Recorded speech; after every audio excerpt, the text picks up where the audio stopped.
Hey folks, it's Sam, and I'm going to be talking today about a very important subject, the winter solstice, the solstices in general, the calendar, and the zodiac, and these important, the important connections between these things. A lot of confusion that is derived about zodiacs and astrology because of mixing of the zodiac with the calendar and how they are very similar but quite different.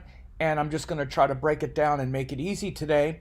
And I have a document here that I'm going to be going over. We're going to be looking at a lot of diagrams and pictures. I'm going to get into the differences, and I'm also going to show how in India they were measuring the zodiacs and the calendar correctly all the way back into the earliest, into the mist of time. And you see that they were always using the what we call sidereal based sky, those sidereal zodiac, the Nakshatras, as the fundamental and primary source and essence of every calculation. Okay, and they had the sky and the zodiac, again, which was always and clearly sidereal and nakshatra based, separate from the other wheel, which is the wheel that's connected to the calendar. And again, when I say connected to the calendar, it literally means like the wheel we're talking about now on the solstice. The solstice is part of the calendar wheel, not the zodiac wheel. And there are two wheels, and they're not connected at all. In fact, they have nothing to do with each other. This is why we have what we call, quote, two zodiacs. There's not really two zodiacs. Only one is the zodiac, the other was the calendar, and now we take that calculation and use it to begin the zodiac. So I'm going to explain these things, but I just want this, I just want you to understand we have to, drop into a more, fundamental, or even what you would call ontological truth about what these things are. That's why it seems to be confusing, but it's really not. So these diagrams will really help.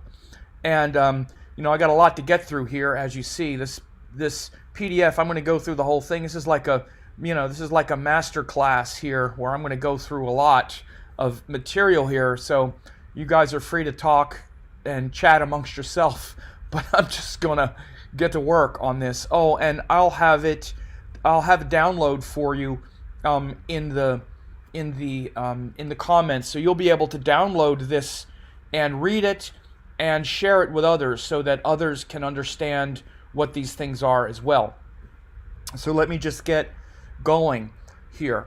And so one of the things to first understand is that there's, again, like I just said, we have a calendar and seasons and the sun, and all of these things are related to the earth going around the sun. So before there was a zodiac, there was a calendar. Ancient peoples all measured the course of the sun through the sky. They timed their existence to this course of the sun. Their sun-centric approach to life is seen in ancient monuments the world over. The pyramids, Stonehenge, the Sphinx, all ancient cosmology was connected to the sun. More specifically, the Earth's orbit around the sun. This and how this creates the year and the seasons. So you have to understand something emphatically. This is why you're going to start to, get and have some light bulbs going off. The Earth going around the sun does not create the zodiac, nor does it create 12 calendar months. No. Earth going around the sun only creates two things: 1 year and 4 transitional or cardinal points. Okay? We can see this illustrated by the diagram below. This is a diagram where if you track sunset throughout the year, you will see this movement. And it's based on this and these two diagrams. Now you can see right here that these two diagrams don't have any zodiac in it, no other planets, no stars, nothing. It has nothing to do with those things at all. The Earth going around the sun, again, you can see, it would create one cycle which is one revolution. Boom, the Earth going around the sun once. That's just Earth, sun. And as it's going around the sun one time, there are 4 cardinal points or transitional points. We're at one of those transitional or cardinal points on the solstice. Now this would be considered the winter solstice in the northern hemisphere, because based on the Earth's tilt, the sun is as low in the sky as it gets at any time. Okay? And that would be in the northern hemisphere. Right? If you're in the southern hemisphere, like my friends in Australia and New Zealand, this is the first day of summer, because in the southern hemisphere, there's more sunlight today than there will be for the rest of the year. Again, all this is based on the hemisphere that you're in. Whether you're above or below the equator, you'll experience. So this is one of the 4 cardinal points. In this diagram here at the bottom, it's shown in this one, right? So this would be, again, December 21st. And notice how this is connected to the calendar. Not the zodiac, the calendar. We can know the exact calendar day based on these Gregorian calendar dates. We can know pretty much the exact day, 21st or 22nd, but it's that time when we're going to get the solstice. So again, the calendar is timed to the Earth going around the sun. And this would be what you would call a tropical calculation. I didn't say tropical zodiac. Zodiac is something different, but it's a tropical calculation because it's based on the Tropic of Capricorn rather than the Tropic of Cancer. Tropic of Cancer, what they call Cancer now, would be this one over here on the summer solstice in the northern hemisphere. For expediency, I'm just going to be talking about the northern hemisphere at this point. My apologies to my friends below the equator, but instead of keep having to say it. But we'll just say that today is winter because the sun is most direct on the Tropic of Capricorn. And in the summer, the sun's rays are most direct on the Tropic of Cancer. Okay? Again, that has nothing to do with the zodiac. No stars, no other planets, not Jupiter or anything else. By the way, just plant a flag here. This is why, for the most part, those planets and what many people consider to be the most sensible way to find planets in the sky, including in the ancient texts, was to find them in the sky sidereally, in the sky, not the sun, earth, and seasons. So again, realize this has nothing to do with our solar system floating in space in the sky with a backdrop of stars that we're looking at, with other planets moving through it and all. This has nothing to do with that. Nothing. It's just the Earth going around the sun. And it creates 2 things, 1 revolution and 4 cardinal points. So we're here on the winter solstice. Then after this, we start getting more and more light in the northern hemisphere until we hit this equinox.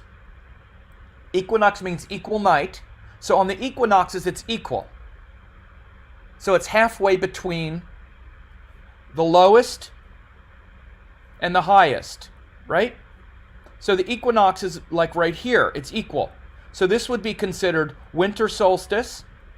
This is equinox. This is summer solstice. This is autumnal equinox. And then we're back to winter solstice again. That's the way we experience it in real time. But it creates these 4 cardinal points where energy either changes direction or the sun brings more light in one hemisphere over the other. So right now, again, we're experiencing this darkest day in the northern hemisphere because what happened is on the autumnal equinox, September 22nd, what the equinoxes show is that for the next 6 months, there's going to be more or less sunlight in one hemisphere or the other. So from September 22nd until March 21st, there's more sunlight in the southern hemisphere than the northern hemisphere. So starting on autumnal equinox, it's darker in the northern hemisphere until we hit the spring equinox. Then it's going to be lighter in the northern hemisphere. So these are the shifts that happen as the Earth is going around the sun. So on the winter solstice, like we're experiencing in the northern hemisphere right now, it's the darkest day in the northern hemisphere. The sun is the lowest angle in the sky. I'll share a personal story with you about that. I play tennis. I talk about this a lot, and I play tennis pretty much every day. And it's been fascinating, in the summer, it's hot in the summer, but there's a lot of, times of day to play. The sun is much higher in the sky. And, since for about the last month, as the sun has been getting so much lower in the sky, it's like one court, like you're either facing away from the sun or facing toward the sun, but the sun is so low in the sky that one player on one side is always has the sun like almost right in their face, because the sun cuts such a low angle in the sky. That's how you can really tell. The sun is really low in the sky in winter, and it's because of this exact phenomena. You can imagine that you're tilted back, and so the sun's rays are coming much lower. Whereas, again, now you imagine if you're in the southern hemisphere right now, it's much higher. The arc of the sun is much higher. So this is what you would call a tropical consideration. Solstices and equinoxes are tropical. Notice I'm not saying tropical zodiac. Forget zodiac for a second. They're tropical, which means they're based on the Earth going around the sun. Okay? So when you hear the word tropical, in essence, it doesn't mean a zodiac. Again, what's happened is we started to use the vernal equinox and that point as the zodiac at some point. But again, that was different, and you want to understand that the tropical zodiac, just per se, is a merging and a conflation of two things that don't have really anything to do with one another. It doesn't mean it's wrong, and I want to be clear about that too. It just means that you're starting to circle on the vernal equinox rather than on some alignment in the sky, which is what I'm going to talk about next. But first we have to understand these are two separate things, and they have nothing to do with each other. Now again, you want to understand, as I just said, this says the annular solar almanac. Again, it's really an almanac, not a zodiac. Almanac means it's related to the calendar and the season, so that you can plant and whatnot, right? So the year is divided into 4 cardinal points based on the brightness of the sun. Reference stars are also used to measure the year. So again, you can see that our calendar is directly connected, and our calendar dates are directly connected to these tropical placements and of the solar almanac, not zodiac almanac. And I know I'm being redundant, but I want to keep that in your mind. We're not talking about a zodiac at all at this point, and there's no need to. Again, just think about it like this. How many people honor the calendar and the seasons and this and that and never think about astrology? Well, this is why. Because this is all it's based on. It's just the Earth going around the sun, okay? One revolution, not even 12 months. 12 comes in later. Again, I just wanted to be emphatic. Earth going around the sun creates 2 cycles, 1 revolution and 4 cardinal points. The 12 comes in later. And this is why we get to the magic number 12. 12 signs, 12 months. When you start doing astrology, it's also 12 houses. But first we have to understand why 12. So again, ancient timekeeping and ancient people, they were just analyzing first the Earth going around the sun. So they knew when to plant the crops. And they measured these cardinal points. Okay, now there's going to be less sun in the sky. So now it's going to start getting colder. Now it starts getting brighter. Okay, so they measured these 4 points. So why do we start getting 12? Why do we have 12 months? Why do we have 12 zodiac signs? And again, zodiac came later, but eventually, rather than just looking at the sun, they started looking at the other big thing in the sky, like, oh, look at this other big bright thing that comes out every night. The number 12 entered ancient timekeeping. We see this especially true with ancient Indians and ancient Babylonians. The number 12 is based on lunation cycles from new moon to new moon, right? And that they observed. So it was seen that there were 12 of these lunation cycles in 1 year. So again, unlike the 1 year of the 4 cardinal points that are just connected to the Earth and Sun, when you bring the Sun, Moon, and Earth together, now you have 12 portions.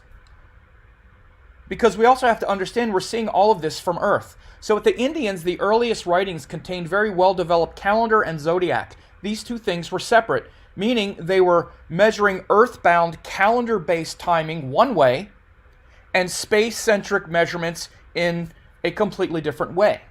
So the calendar factors were connected to what we would now call tropical, or as I say, pinned to the sun and Earth orbit, and the astronomical space factors were pinned to the space itself, more specifically to the Nakshatras and the Zodiac.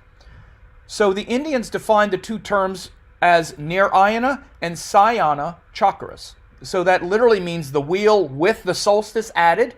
Solstice is like we're talking about now, and then the wheel without the solstice, which is the Nirayana chakra. Again, one is the Zodiac connected to the sky, whereas the other was the wheel connected to the calendar. And we're going to look at those things in a minute. But again, first you have to understand the concept, okay? And it's not hard to understand. But once they started measuring, again, they are looking at one Earth revolution, 4 cardinal points within that, but then they would notice, okay, now we have the sun and now we have the moon getting brighter and darker every 30 days. And guess what? There are 12 of these cycles within one revolution. Okay, so now this is going to affect timekeeping, because now we break the year up into these 12 portions rather than 4, big cycles. Every month we have, and in fact every day we now say that we're at this point, and then we have this lunation cycle with our calendar. But also what they started to do in with the astrology and the zodiac is they started measuring in the sky where these 12 full moons especially were happening, because we can see the full moons. So this is why even to this day in India there are 12 soli lunar cycles, not 12 calendar months, but 12 soli lunar cycles that are directly connected to the Nakshatras. Again, because the zodiac is sidereal and it's nakshatra based. So the earliest Indian writings showed 12 calendar months that had certain names, tapa, tapasya, etc., which I'm going to show you in a minute. Those were calendar months pinned to the seasons, to the solstices, to the equinoxes, all of that earthbound stuff. Again, that has nothing to do with the sky, nothing to do with Jupiter or even the full moon or anything. They're just pinned to the calendar and the seasons. But then within that, you also had 12 soli lunar cycles, which measured the sky. So they said, okay, now this full moon is in this month where it's likely to be in the nakshatra of Magha. So they literally even called the soli lunar month Magha, because that's likely to be the nakshatra where the full moon happens. So they started to measure cosmic time based on these soli lunar cycles, and they still do it now. That's why all the Indian celebrations and whatnot are timed to different lunar phases at a particular month of the year. When the Earth is at this portion in its orbit around the sun and we have a full moon, it's that soli lunar month.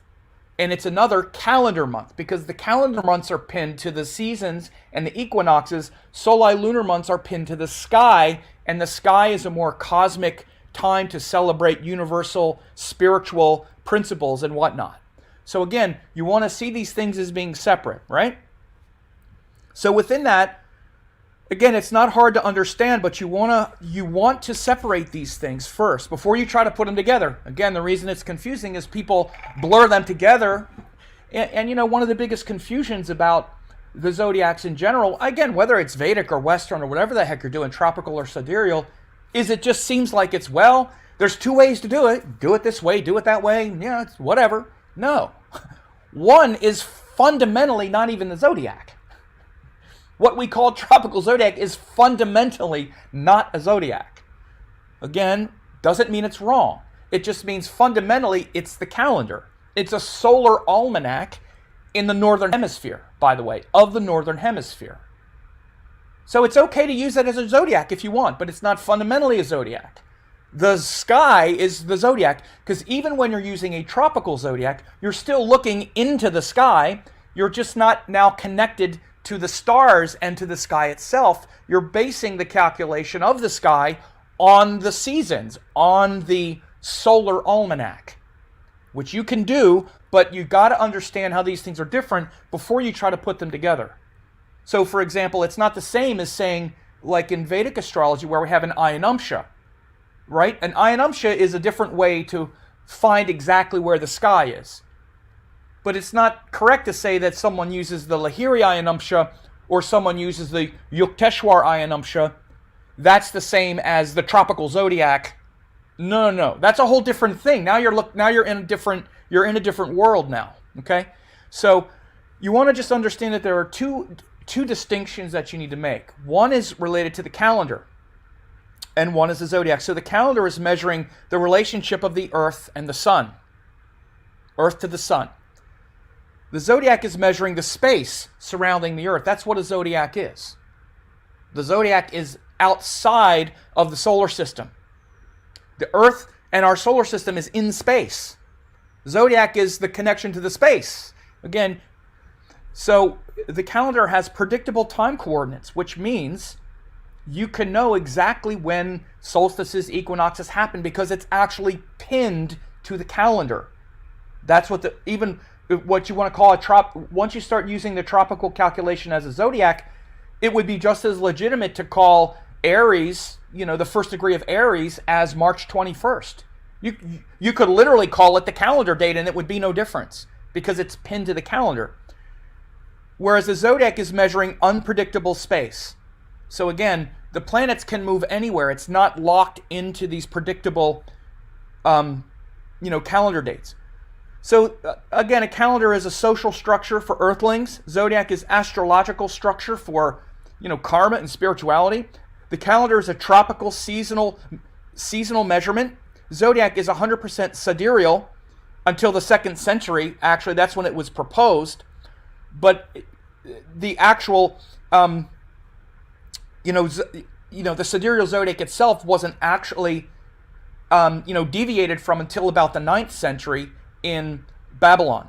But again, so this calendar has always been used to measure the Earth going around the Sun, and the zodiac is also really 100% sidereal across the world until it was proposed in the 2nd century to be tropical, but it wasn't even used as a tropical zodiac until about the 9th century.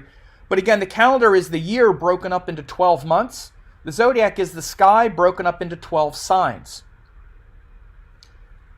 Again, the calendar is based on the Earth hemisphere, which means the northern or southern hemisphere.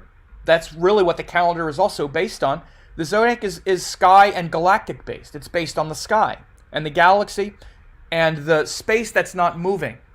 So the solar system is Earth-Sun based, and again, zodiac is beyond the solar system and deep space. So again, the Sun is measured in two different ways. One of the reasons why there's confusion is because we have the Sun as one object, but it's measured in two different ways. One second. So the reason why the Sun has created, the reason there's confusion and why they have two calculations is because of the Sun. Because we measure the Sun, one object, two different ways. One way is we're measuring it, again, with the calendar and measuring things like the year, the solstices, the equinoxes, and eventually the months because of these 12 portions of sky. And by the way, let me just zoom in here. As you see these 12 portions of sky, you can see what I have here, and I have this set to the current.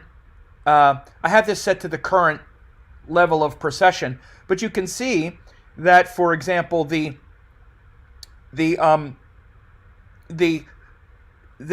inner ring is pinned totally to the calendar, and then this outer ring is pinned to the zodiac signs. But there are 12 lunation cycles that are showing that we want to measure these separate things. And what happens is this wheel, this tropical wheel, turns within that sidereal wheel, which I'll show in a minute. But we measure the Sun with the calendar as the year, solstice, equinoxes, but we also measure the Sun with the zodiac in the sky, as with other planets, using the astrology chart. So we measure the Sun two ways. Because not only does the Sun appear to go through the sky from where we're standing, like all the other planets do, but we're actually orbiting the sun. We're not orbiting the other planets. So this is why we measure the orbit of the sun through the sky from our point of view with the zodiac, but we measure us orbiting the sun with the calendar. This is the reason why we don't measure Jupiter with a calendar or Venus. We're not orbiting Jupiter. We're orbiting the sun. So again, try to keep it separate. Being redundant though, because this is the things that confuse people about, and they don't understand fundamentally why they're doing, why they're measuring things a certain way and why they're doing it. It's just, how it all works. So, and until we really understand until we have our bearings, we don't know why, we're doing any of it. We're just kind of believing something, right? And it turns into this kind of belief about, well, I believe this, or I believe, it's often, in the worst case, I believe this person. I believe what this person says about it because I like them, or they seem to make sense here, so I'll believe anything because I don't know myself. This is one of the biggest problems we have. It's not hard to understand this, right? That's why I'm putting it together. So again, you want to know 2 simple calculations and try to grasp it. I did just check in the comments, and I'm already seeing some people sort of jumping into the next thing, but try to really understand the sense behind this first. So now we get into the procession of the equinoxes, and this is how we can see the divergence in the 2 circles. And I have this diagram here shows how when you look like from a lateral position and you're just kind of looking at it in 2 dimensions, this way that the Earth is pointed, because the Earth is now, it wobbles on its axis, what happens is that the background of stars, again, now we're talking about a zodiac. When we get into the procession of the equinoxes, now we're also talking about what we use the zodiac for. You want to understand something, that the zodiac is for measuring. The zodiac is to measure things. It's a very simple thing, because the zodiac is the thing that's not moving. Okay? Those zodiac constellations and those portions of space, which is really what the zodiac is, they're not moving. They're sitting there.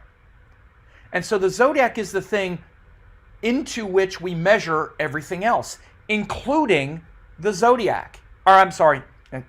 Including the equinoxes and solstices. The Indians were measuring all of it, and they were measuring it with the zodiac, because you can only get an accurate measurement based on something that's not moving.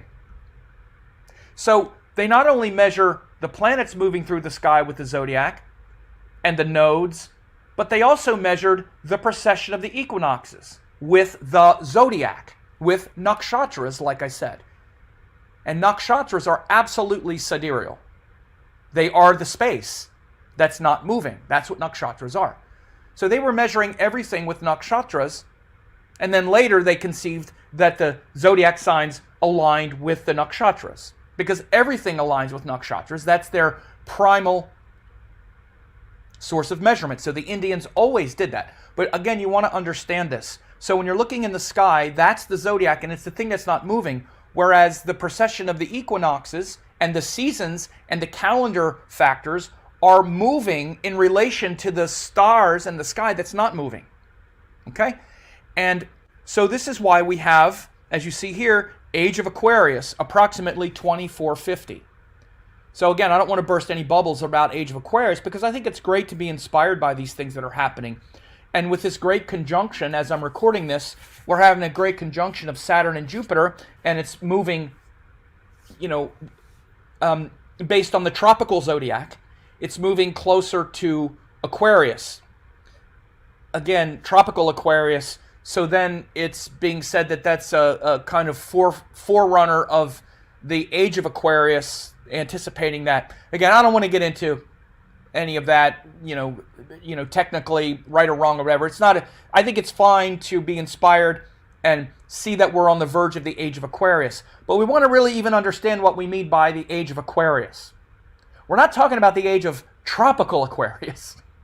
We're talking about the age of sidereal Aquarius. When we're talking about these astrological ages,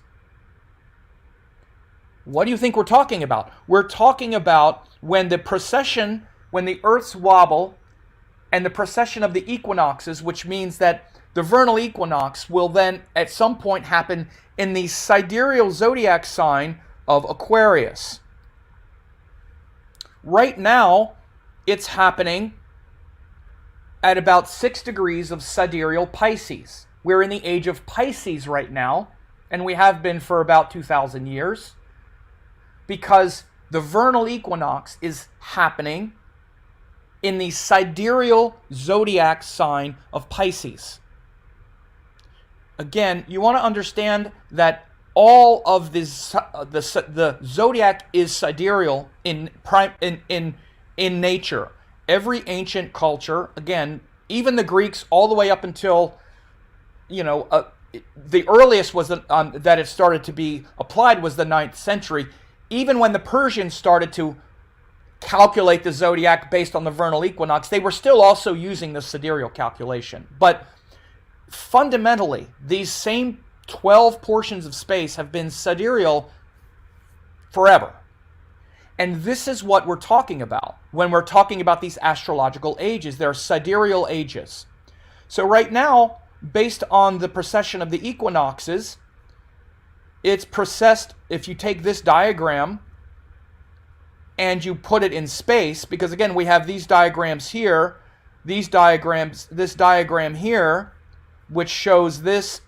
I'm taking this Earth-Sun relationship and putting it in a context. Everything within this white line, these are these are tropical zodiac signs. This is the Gregorian calendar, and these out here are the sidereal Vedic and sidereal signs and Nakshatras.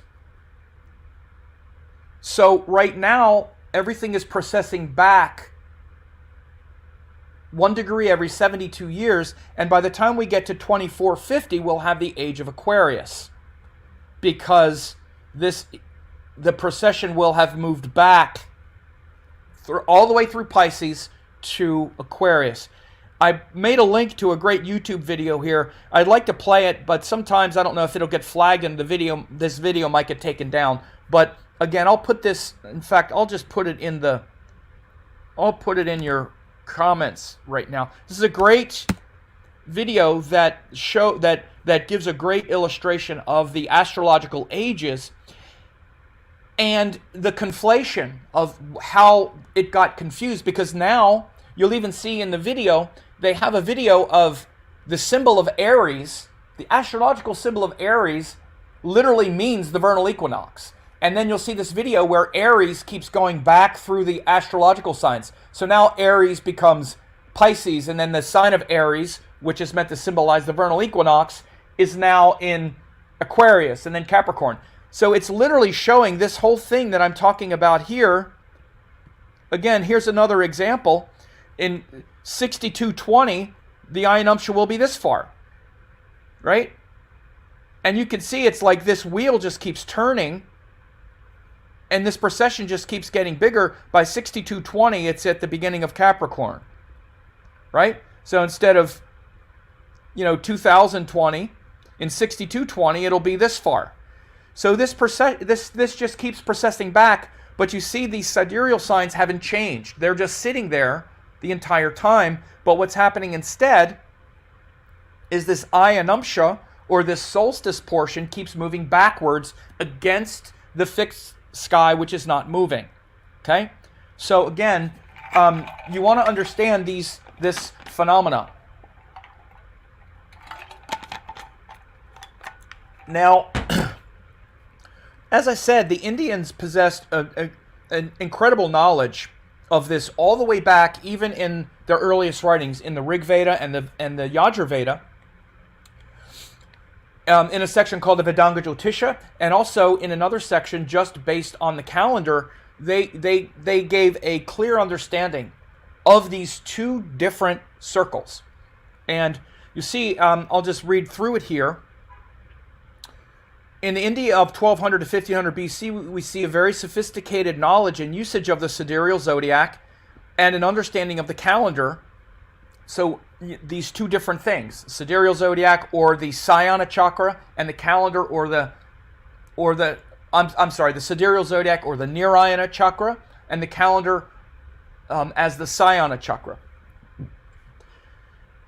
Being measured in years, seasons, equinoxes, and months, all measured with sidereal space and time. So Indians possessed a very profound knowledge.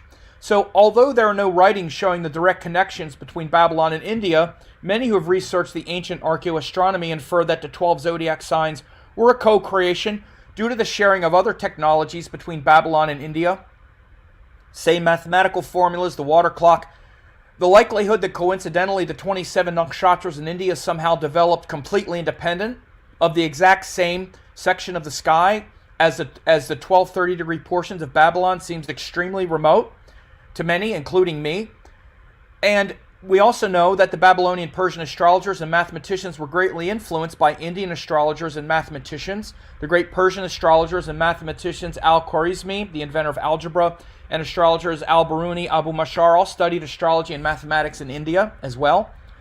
There's also even been a lot of recent discoveries where things such as the tithis and the certain calculations from India wound up in Babylonian text with really no other reference, just kind of sitting there, which clearly shows that the Babylonians were also taking a lot of the Indian technologies and mathematical formulas, especially with reckoning with the moon, where India was very sophisticated, and using that in their cosmology as well. So we see that in the Vedas, the Indian calendar correctly measured the seasons and aligned them with the solstices and measured them with the Nirayana chakra. So I say measured them means they were measuring when the solstices and equinoxes were happening with the Nirayana chakra or with the zodiac, the sidereal zodiac. So the year had 12 Saura or solar months connected to solstices and seasons and measured using the zodiac of sidereal space and time. So the Vedas have several sections that describe the ancient approach to Indian timekeeping. And again, in the Yajurveda, book 4, verse 4, stanza 11, it says, Ye are Madha and Madhava, the months of spring, or Vasanta, Shukra and Shushi, the months of summer, or Grishma, Nabha and Nabhasya, the months of rain, or Varsha, Isa and Urja, the months of autumn, or Sharad, Saha and Sahasya, the months of winter, or Hemanta, and Tapa and Tapasya, the months of the cool season, or Shishra.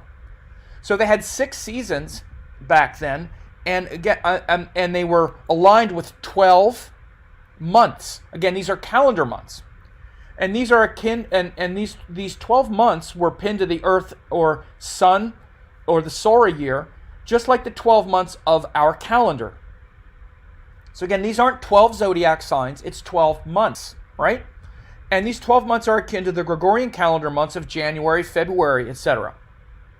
So again, very clearly, these things were organized. And these are pinned to the Earth going around the Sun. Again, nothing to do with the sky, just like we saw. But the year also had 12 soli lunar synodic months that marked the full and new moons, like I said. Those months had the same names in the Vedas that they have now in modern India. Magha, Falguna, Chaitra. And we see important celebrations in daily life connected to this soli lunar calendar. These cycles are not astrological, they're seasonal in nature. I'm sorry, they are astrological, not seasonal. What I mean to say is that these 30-degree portions were not connected to the solstices and seasons directly, only loosely. Instead, they were connected to and measured by the astrological sidereal nakshatra-based zodiac then and now. Like I said, even the names come from the nakshatras. So they're based on finding the bodies in the sky, not based on the calendar or based on the seasons. But of course, they coincided with them. Again, but these cycles cannot be connected to exact calendar days because it's impossible to know which day of the year a new or full moon will occur. Again, notice this. This is why Indian holidays now, you never know which exact calendar day it's going to fall on, because it's based on a month that's loosely connected to a lunar cycle. So this a particular lunar cycle, usually the first lunar day, in a general month, which means when the Earth is basically in this position in its orbit around the Sun, which is when we have the month, then on the particular lunar phase, that's when we have the celebration. And again, that's really the best way to bring together time and space, because we're living here on Earth and we're going around the sun and we're trying to coordinate with the seasons and the cycles on Earth. But then we also have to coordinate with the cosmic time, which is the moon. So when you bring the soli-lunar cycles in, you're not only at a certain particular point in your orbit, like let's say the summer, because they know when it's going to be the summer, it'll be within this range of 30 days, but then we have to wait for the right lunar phase to come.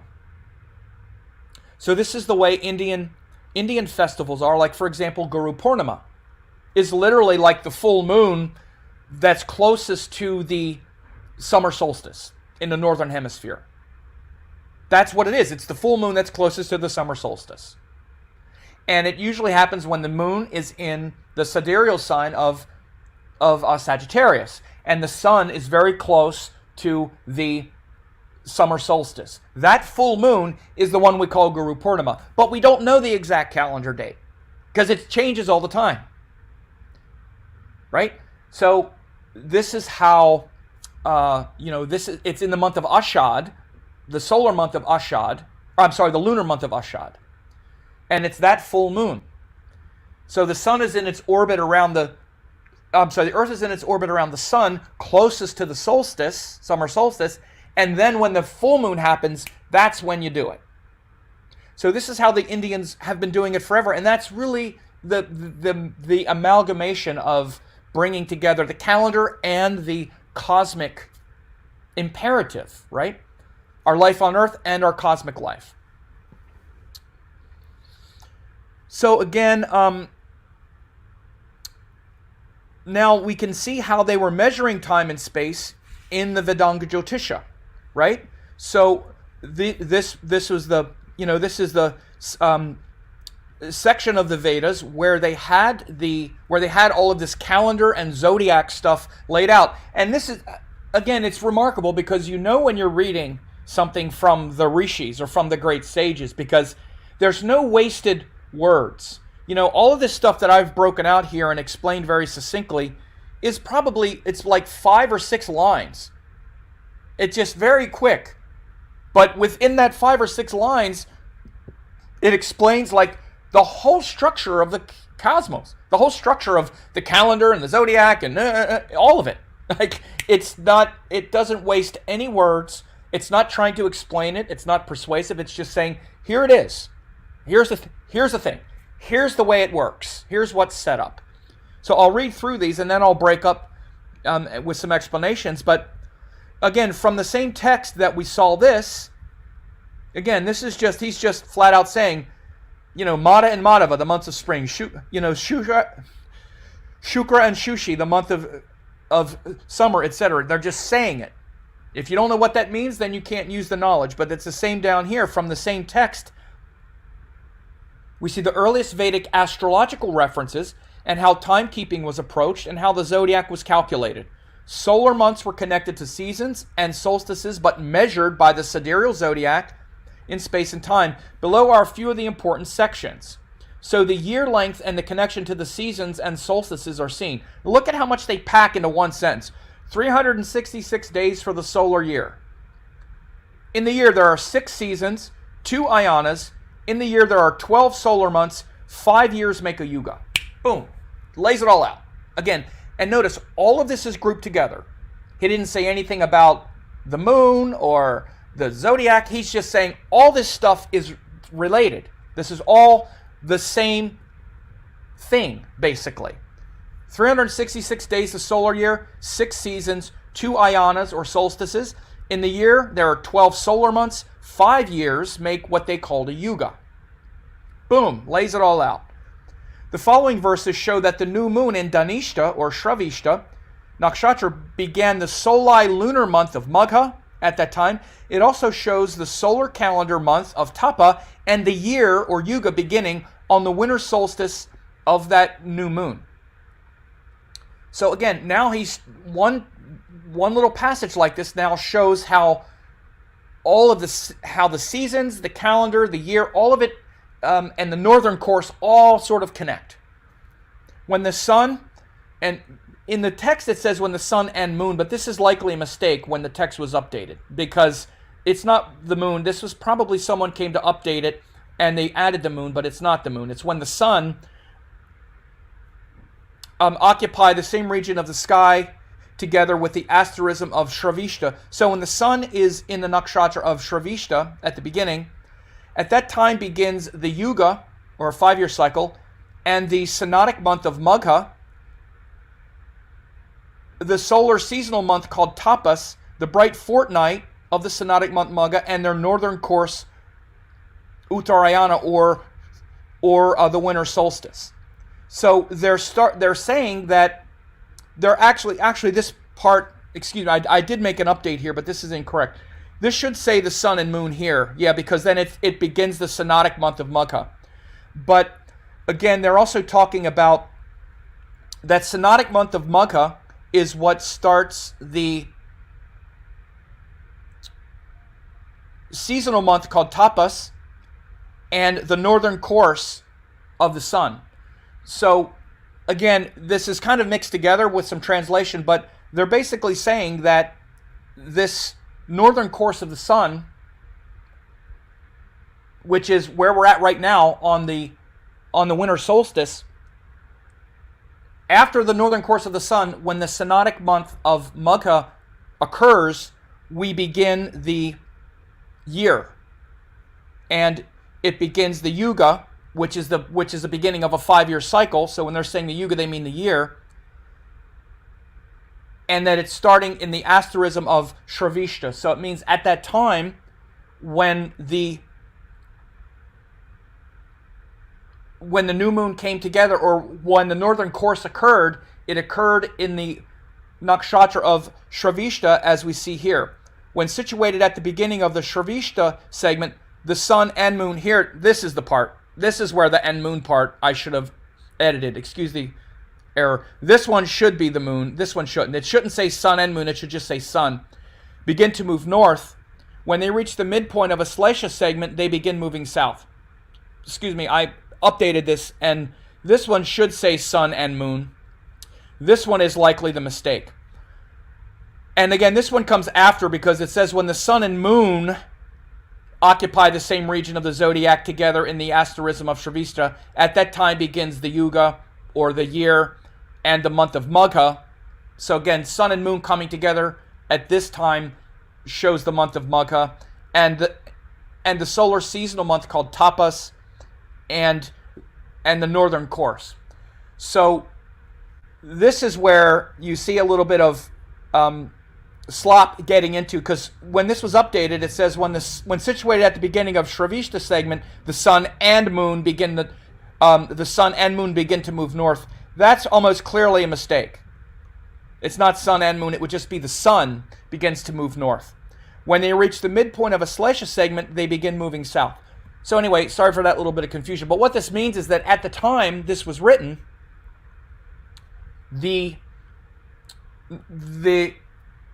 northern course of the sun happened in Shravishta or Dhanishta nakshatra. And now it's in Mula nakshatra, right?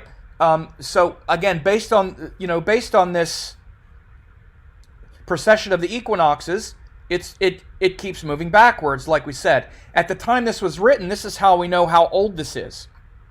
At the time this was written, the northern course started at the beginning of Dhanishta, which is like 23 Capricorn. Now it's gone all the way back, and it's about 6 degrees of Sagittarius in Mula nakshatra.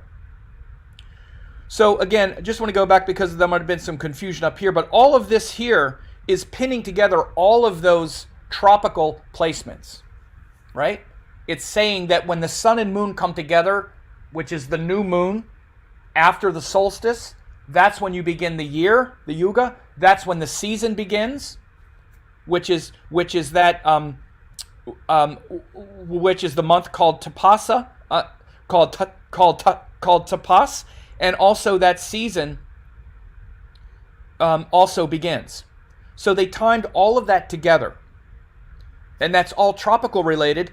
And then they're talking about how they measure that the northern course they're measuring that with the Nakshatras and saying that when situated at the beginning of Shravishta, the sun begins to move north. When they reach the midpoint of Aslesha, they begin moving south. And this is the way it looked back then. This is what they were talking about. So again, this is where the northern course was happening here, and the middle of Aslesha is when the southern course began. Northern course began here, southern course began here. And they had these, this is where the seasons Tapa, Tapasya, and this month, Shishra, and then Madha, Madhava, Vasanta, again. So again, this is a combination. They're saying here that this is when Tapa begins, and up here they're saying that Tapa and Tapasya are the months of the cool season. And here they're saying this is when Tapa begins. You begin Tapa on that new moon in Magha. Or I'm sorry, that month of Magha, that's when you begin. So, and at the time, the northern course was happening here in this segment of the sky. So then we go, and if we want to look at even more amazing stuff, it says 4.5 asterismal segments is one ritu or season. So that means that they were measuring the sun going through the nakshatras as well. 4.5 nakshatras was a season.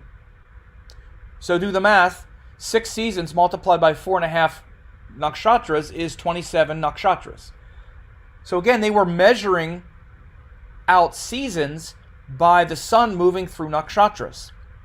Notice how everything is nakshatra based. And this measuring 5-year yugas by the number of nakshatras transited by the sun in 5 years. In the same way, the total of the asterisms of the sun, which comes around 5 times, is 135. So 5 years would be the sun going through the 27 nakshatras, which adds up to 135 nakshatras. So again, they were measuring everything with nakshatras, and they timed the beginning of the year and the months and the seasons all within the same structure, with the new moon connected to the season, which is when the year began. That began the yuga, or the 5-year cycle. So the year began then, and it was timed to the new moon after the solstice, after the winter solstice. So even though there are no zodiac signs mentioned in the Vedas, we have to conclude that the Indians would continue to measure the sky surrounding the earth sidereally, and indeed they did, as we'll see in this material. However, the proof of concept is really clear. The sidereal, or the Nirayana zodiac, is for measuring time and space, and the Sayana, or solar, is for the calendar and the solstices, the months and the year, just like you already know. Again, like I said before, you don't have to even be an astrologer to understand this to be the, to understand this to be the truth. We live in connection with the earth and the sun and the solstices and equinoxes. We don't even have to consider astrology. That's still true. The astrology is the sky that this solar system and that these systems are functioning within. And that's, of course, always measured sidereally, because that's the actual sky that's not moving. So we'll just look at a few of these. I'm just going to go and show you what the Indian astrology text described. And again, here is this diagram shows what they were doing here. These are the months, Tapa, Tapasya, Madha, Madhava. As I said, these are the seasons through which they are contained. This is the northern course of the sun. Again, this was when they were saying Dhanishta. This is when the sun began turning north back then, because they say the northern course begins in Dhanishta, the southern course begins in the middle of Aslesha. So this is how all of it was laid out. Very sensibly, they knew exactly what they were doing. This is winter solstice, summer solstice, spring equinox, fall equinox, and these seasons aligned with these months and these this Uttarayana and Dakshinayana, which is the northern course and the southern course. And all of it was grouped together and measured with Nakshatras. Now, as you see, there's no zodiac signs here yet. You don't have, like for example, you would have, if you have the zodiac signs in here, you would start Aries right here. But again, like I said, there's no reason to think that unless there's evidence that they ever would use tropical zodiac, which again just doesn't make sense. And we see in the text, of course, that that's not what happened. And I just want to skip down here for a second, and then just go back and explain something else. At least a mistake that's been happening. But we can see the sidereal zodiac is explained in 6 major astronomy and astrology texts. So in 5 of the most important Vedic astrology texts, also from the Surya Sidhanta, the most important astronomical treatise in India, the zodiac is defined sidereally and at the beginning of the text, which is important. Because those important things, especially if you're going to be doing any kind of science, the first things you want to do is say, here's what we're measuring. Here's how we're measuring it. So notice these explicit statements about the sidereal zodiac are at the beginning of the book in all of these texts. Before any methods are described, first we need to know how to calculate the chart and find the planets before we analyze them. So of course this is not by accident. So in Brihat Parashara Hora Sastra, chapter 3, verse 4 and 6, those are called grahas that move through the nakshatras in the zodiac. The said zodiac comprises 27 nakshatras commencing from Ashwini. The same area is divided in 12 parts or 12 rashis commencing from Mesha. Again, right there, it said. He could have easily said 27 nakshatras and the rashis begin on the vernal equinox. Could have said it. They obviously knew it. Didn't say it. Knew exactly what they were saying, exactly what they were doing. Didn't say it. Right? There was the chance. So again, the text is saying the planets move through 27 nakshatras and the same area is divided into 12 portions, beginning with Aries. Of course, everything is pinned. It's pinned to the nakshatras. Notice they say nakshatras. Planets move through nakshatras, and the rashis align with nakshatras. You're going to see that in every one of the texts, because the nakshatras are the fundamental calculation, even back in the Vedas, like we just saw, right? So also in Brihat Parashara Hora Sastra, there's an explicit rule to add the Ayanamsha portion to the zodiac when calculating what's called Ayana Bala, which is to see what the planet is closest to one of the solstices or not. And so again, there's an explicit statement in Brihat Parashara Hora Sastra that says, add the Ayanamsha to the graha, to the planet, to find out the bhuja or its distance to the nearest equinox. So again, Ayana Bala is purely a tropical consideration, saying that the planets are stronger based on their proximity to the nearest solstice point. So again, as we see in this passage, the directive is to add the Ayanamsha to the zodiac to determine which Ayana is present, meaning the zodiac is sidereal. So to find the Ayana Bala, we need to add the Ayanamsha to the sidereal zodiac. Brihat Parashara Hora Sastra is purely a zodiac text. So again, you want to understand what I just explained. If they were using tropical, there would have been no need to say to add the Ayanamsha, because you would have already been adding the Ayanamsha if you're using tropical. So again, it's very clear in Parashara. Again, it's clear in all the texts, but you can see this is a very clear proof that the zodiac is sidereal. Again, nakshatras, Aries aligns. Even if you're looking to see how close the planet is to the nearest solstice point, because certain planets do better near the winter solstice, some near the summer solstice. Mercury happens to do equally well regardless. But in order to find where the nearest solstice point is, you need to add the Ayanamsha to it, because that's what the solstice point is. Again, if you were already using the tropical zodiac, there would be no reason for Parashara to say, add the Ayanamsha. You only add the Ayanamsha if you're taking it sidereally, and need to add the Ayanamsha to see which solstice point it's closest to. So again, it's very clear. But there are other statements in every Vedic astrology text. Brihat Jataka says the celestial chakra, the signs commencing with Mesha and Ashwini, are of each formed by 9 padas or quarters. Those are the 9 nakshatra, the 9 navamsha padas or the nakshatra padas. there are 9 nakshatra padas in each sign, and govern the following organs of the Kalapurusha. So again, commencing with Mesha and Ashwini, each formed by 9 padas. Horasara by Prityasas, who is the son of Varahamihira. Again, same thing, 2 1/4 of stars make 1 Rashi. Again, 2 1/4 stars, 2 1/4, again, of the nakshatras. Each of the 12 signs is constituted by 2 1/4 stars, or 9 padas, with Ashwini at the start in Aries and Revati at the end in Pisces. Very clear. Again, that's around 7th century. Jatika Parijita, 1463, again, 700 years later, same thing. Chapter 1, Sloka 7, Kriya Aries, and other astrological signs in the heavens consist of 9 quarters of stars reckoning from Ashwini. Again, consistent all across the board. Surya Sidhanta, which is also the most important astronomical book in India. And again, there are several different sections where you see that they're clearly taking the planets sidereally.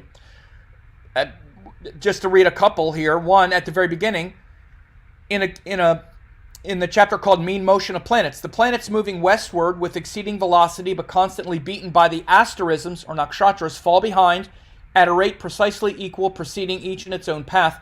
Hence they have an eastward motion. From the number of their revolutions is derived their daily motion, which is different according to the size of their orbits. In proportion to this daily motion, they pass through the asterisms or the nakshatras. Nakshatras are sidereal. One which moves swiftly passes through them in short time, one which moves slowly in a long time. By their movement, the revolution is accounted complete at the end of the asterism Revati. 60 seconds make a minute, 60 of these a degree. Of 30 of the latter is composed a sign or Rashi. 12 of these are a revolution or a Bhagana. Again, he doesn't name the Rashis here, but he's saying very clearly that they end in Revati, and then we have, seconds make a minute, 60 of these a degree. 30 of the latter is a sign, 30 degrees is a Rashi. 12 of these are a revolution. Even more compelling, or just as compelling, Surya Siddhanta, The True Places of the Planets, Chapter 2, it says, the portion of an asterism is 800 minutes of a lunar day, or a tithi. In like manner, 720. If the longitude of a planet in minutes be divided by the portion of an asterism, the result is its position in asterisms. By means of the daily motion are found the days, etc. So again, they're saying that you locate the planet in how far, it's moved through the nakshatras, through the asterisms.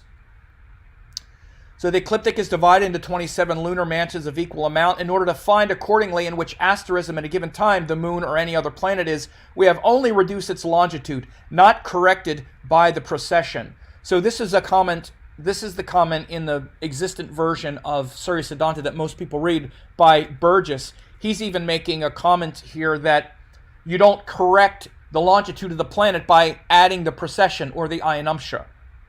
Again, it's clear in this statement here. It's also backed up by other statements in this chapter, but again, it's just very clear that everything is sidereal based, usually nakshatra based, and then Rashis were added once they started formally doing a lot of horoscopic astrology. So again, and by the way, these are statements, there are statements in the last chapter of Surya Siddhanta that calls the seasons and the months as zodiac sign names. This had become the convention at the time. They started literally calling Aries as the vernal equinox, or Aries as spring, and Capricorn as winter. This convention started literally back in the Greek times, and it definitely got into quite a lot of Indian books as well, including especially the last chapters of the Surya Siddhanta, also other writings from India. But again, this shouldn't be confused with defining the zodiac or anything like that. As seen above in the above astrology and astronomy text, everything is located in nakshatras, with the zodiac signs aligned with the nakshatras. It couldn't be more clear. If you're doing any astrology work using any of these texts, there is no statement that I've ever seen, and I don't think I'll ever see it, where it says Ashwini begins the nakshatras and the Rashis begin on the vernal equinox. Like, you always see it aligned, because clearly that's the way they were doing it. So the last thing that I wanted to talk about is actually this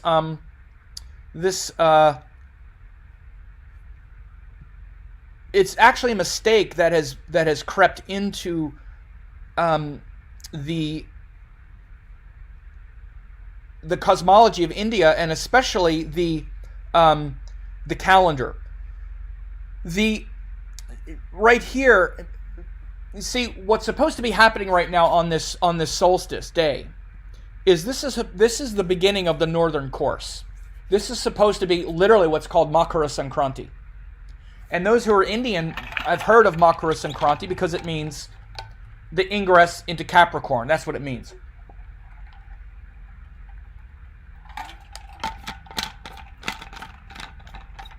And now Makara Sankranti is celebrated in the middle of January because they're talking about the ingress of the sun into Sidereal Makara, Sidereal Capricorn, which is a mistake. Makara Sankranti is really the wrong thing to be calling this. This is actually where we're supposed to be celebrating or honoring or recognizing the northern course of the sun, the Uttarayana. The purpose of this, quote, celebration of Makara Sankranti isn't that the sun is going into Capricorn. That's not the point. The point is the northern course has just begun. The sun, this is the darkest day, and now it starts to get brighter. And that's the point. Uttarayana is the point, not Makara Sankranti. And I'm going to show you the reason why we have the mistake, why we have, why the confusion has arisen. Because what happens is that now in India, one more second here. What's happening is now in India, they're supposed to be doing certain celebrations when the sun is moving north. So the sun is starting to move north now. Now is the beginning of the northern course, Uttarayana. But then the sun starts moving south on the summer solstice, which is called Dakshinayana. And between Uttarayana and Dakshinayana, that's when you're supposed to do certain temple consecrations and certain things that are supposed to be happening on the northern course. So the fact that they start it late in January isn't as much of a problem, is that they end it late. And they end it now in like the middle of July, where those last like 3 weeks or so, the sun has already turned south at that time. So temple consecrations that are happening now from like June 21st until July 14th or 15th, where they're supposed to be happening on the northern course before Dakshinayana, are now happening after Dakshinayana, happening after the sun turns south, because they're messing up the intention of the statements I'm about to read to you. So this is a big problem. And I did some work, with the Hinduism, the Hindu temple in Kauai. They've been doing a lot of work to try to correct this mistake. And so I'll show you the passages that made for this mistake. So Varahamihira was the most prominent Indian scholar, mathematician, and astrologer born in 499 CE. He was largely responsible for establishing the modern structure of Vedic astrology. We see a direct thread from the astrology of the Vedas in Varahamihira's statements about the 12 sign zodiac and the solstices. So first of all, we see where he says in Briyat Samhita, there was indeed a time when Dakshinayana began from the middle of Aslesha and the Uttarayana from the commencement of Dhanishta, for it has been stated so in ancient works. We just looked at the ancient work Varahamihira was referring to. He's referring to this one here, where it says, when situated at the beginning of Shravishta, the sun begins to move north. When they reach the midpoint of Aslesha, they begin moving south. So he's saying there was indeed a time when Dakshinayana began from the middle of Aslesha and Uttarayana from the commencement of Dhanishta, for it has been said in ancient works. And then he says, at present, Dakshinayana, or southern course, starts from the beginning of Cancer, and the other northern course, Uttarayana, first day of winter, from the initial point of Capricorn. This actual fact, which goes against the old statement, can be verified by direct observation. At the time of Brihat Samhita, approximately 500 AD, the northern course of the sun coincided with the sidereal zodiac sign of Makara, Capricorn. But now, 1500 years later, the sun enters Makara January 14th or 15th. The offset is due to the precession of the equinoxes mentioned above. So misunderstanding this passage has led to the mistake in India of priests currently performing ceremonies and reckoning the northern course based on sidereal zodiac signs rather than based on the solstice. So again, this was what Varahamihira was describing during his time, was this northern course began with Capricorn. This is where the northern course began in his time, was actually over here, the middle of Dhanishtha, yeah, right here. Or I'm sorry, this was from the Vedas, was here, and Varahamihira, it was here. So from the time of the Vedas, where it started at the beginning of Dhanishtha, to the time of Varahamihira, it had moved that far.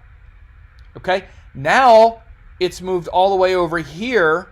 This is where the northern course begins now, based on the precession of the equinoxes. But instead, in India, they're waiting until the sun goes into Capricorn, which happens in the middle of January.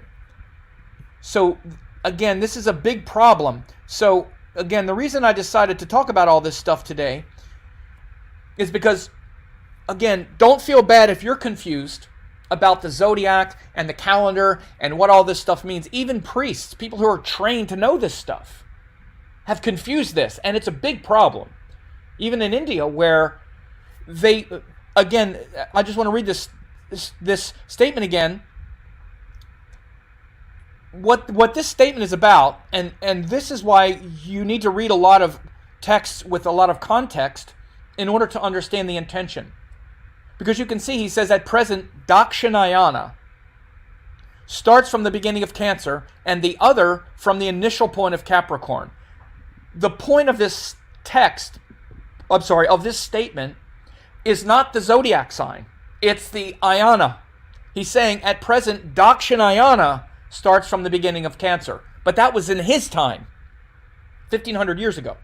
But he wasn't trying to bring out the quality of Cancer. He was bringing out the Dakshinayana. That's why he mentioned this. So that they could identify, because they were measuring the solstices, the solstice points, in order to calibrate their era and their reference points. Because earlier, like he said up here, there was a time when Dakshinayana began in Aslesha and Uttarayana in Dhanishtha. And we can tell as it was written before. Now it's happening here. He's also basically saying, I know there's a procession of the equinoxes because it used to be here, now it's here. But he's trying to show that the important thing is the northern course, not the sign of Cancer or the sign of Capricorn.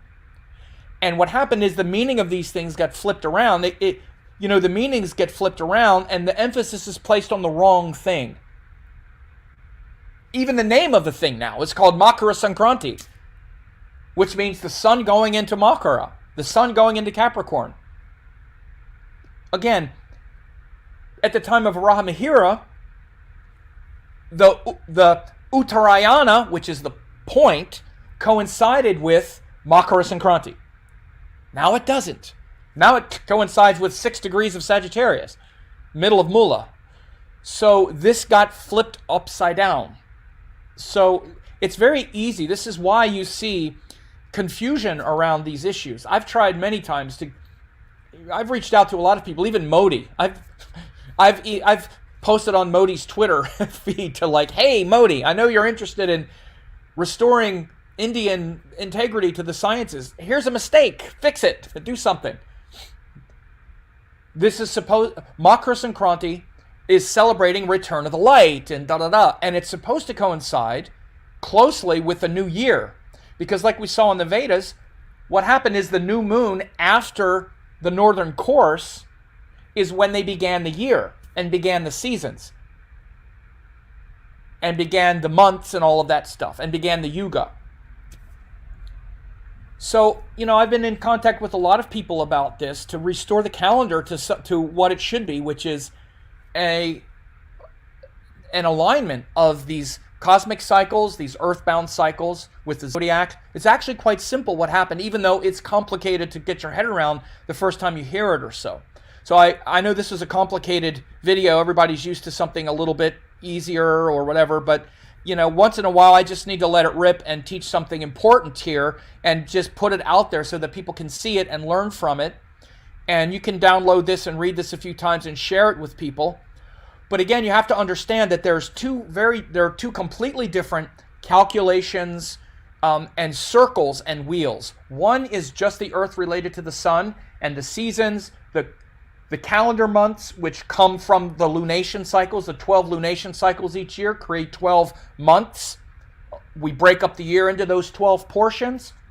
We wind up having 4 seasons. The Indians had 6 seasons, but the seasons were aligned with their calendar months, with their year, and with the solstices and equinoxes, so that they were on the right side, so they were on the northern course side. Their temple consecrations and whatnot are meant to be done coordinated with earthbound, lifebound events. And so it shows you how easily mistakes can come in, even from those who are, you would say supposed to know better. I don't like to throw shade at people because, but, Indian priests and whatnot, that's you would think they would know. And I hope more and more are learning that Makara Sankranti starts on the solstice. It's a solstice celebration, not the sun going into Sidereal Capricorn. Again, by the time the sun goes into Sidereal Capricorn, if you're waiting for that, that's not the bad part. The bad part is that then after, from the summer solstice till like June 15th or something, or I'm sorry, July 14th or 15th, that's when a big mistake happens, because now the sun is moving south, and if you're supposed to be doing ceremonies that should be happening when the sun is moving north, you've now messed up. So anyway, I know this was an intellectual exercise here, but every now and then, maybe we want to actually learn something here. This is something that takes a lot of time to to put this stuff together. But I just wanted to put this out, and so that people can understand the differences here. And of course, it's also why you hear me talk on my channel, and I mention it a lot about the zodiacs and whatnot, and that there is no debate. There's no debate about what India did. The Indian astrology is absolutely sidereal based. There's nothing in any Jotish text or even astronomical text that is referencing the zodiac that shows any deviation from the nakshatra based as the foundational calculation and measurement into which everything is measured. Solstices, equinoxes, planets moving through the sky, locating objects moving through the sky, always sidereal based. And that's what astrology is. That's what a zodiac is. Even if you're using a tropical based zodiac, you're still looking into the sky. You're just beginning that circle from a different point. And there's no reason the Indians would ever consider that point to be anything except nailed into the nakshatras. They would never consider it on the vernal equinox, which is something that keeps moving and processing through time. So again, this is the other reason why even conceptually it's kind of dubious, because now you're basing the calculation on something that's not stable, that's not solid, that keeps moving through time. Like I said, even with the zodiac, you see up here, I have a couple, examples here. Right now with the tropical zodiac, the beginning of Aries is happening at about 6 degrees Pisces, but then it's going to move back, and then Aries is going to begin at 0 degrees Aquarius. Then tropical zodiac is going to start Aries on, in 6220, Aries. You see here, Aries, the tropical sign Aries. Let me make this bigger. You'll see in 6220, the tropical sign of Aries, here's the tropical signs, will actually be happening at 6 degrees Capricorn. So again, there's no way India would ever do this, because everything is already pinned to the sidereal sky. The reason that it happened in Western astrology is because, first of all, they don't even really use this. They don't use the stars and constellations in their practice anymore. So there was a trade-off. So they calculated it on the vernal equinox, so that they could start the circle on a definite point. But then there's a trade-off, because now it's not connected to the sky anymore. And there are other reasons, too, why they would do that. For example, using astrolabes and other instruments, which I'm not really getting into that much. It's not a contest between zodiacs, which is right or which is wrong. They both are useful for the system, primarily, that they're used in. But you should definitely understand, this is why I mention this all the time now when I'm doing things that are zodiac-specific, which is a lot. So you're seeing it here. I mean, I'm not just making it up or just following some wild-eyed belief I have. I've looked in the text and also just looked at this methodically and sensibly. There's just no precedent, nor is there any statements that in the right context could ever really be disputed that they're using sidereal. So anyway, we'll leave it at that. And, share this. I'm going to link this this PDF in the comments, so you can download this and share it too if this was helpful. And so I see there's not a lot of questions here. I see Malini says, I agree, Makara Sankranti is not the point. Uttarayana or winter solstice is a significant event spiritually. Yes, that was the point of the reason Varahamihira was talking about that. There was a couple reasons. One is because he's also putting down a marker, because he's a scientist, and he's basically, as you can see in the Vedas, they were saying now the Uttarayana is happening here. One of the things is they're measuring so that people know this is when the text was written. It's a way of measuring time. It's also saying we're measuring this, we're watching this, we know this is happening. Again, and I don't want to get into controversies, but there are some who said that the Indians lost knowledge of the procession of the equinoxes. Like, that's why the Indians made all these mistakes with the zodiacs, because they stopped measuring the procession. They didn't understand about the procession. None of that is true. You wouldn't be mentioning it if you weren't measuring it. Why would you measure Uttarayana happening at a certain point if you weren't measuring it? Why would you say it and then not know what you're doing? Why would you mention it if you didn't know what was there? So Varahamihira is also dating and saying, again, it's totally keeping with Indian exegesis to also look back to what happened before and say, aha, I know it used to happen.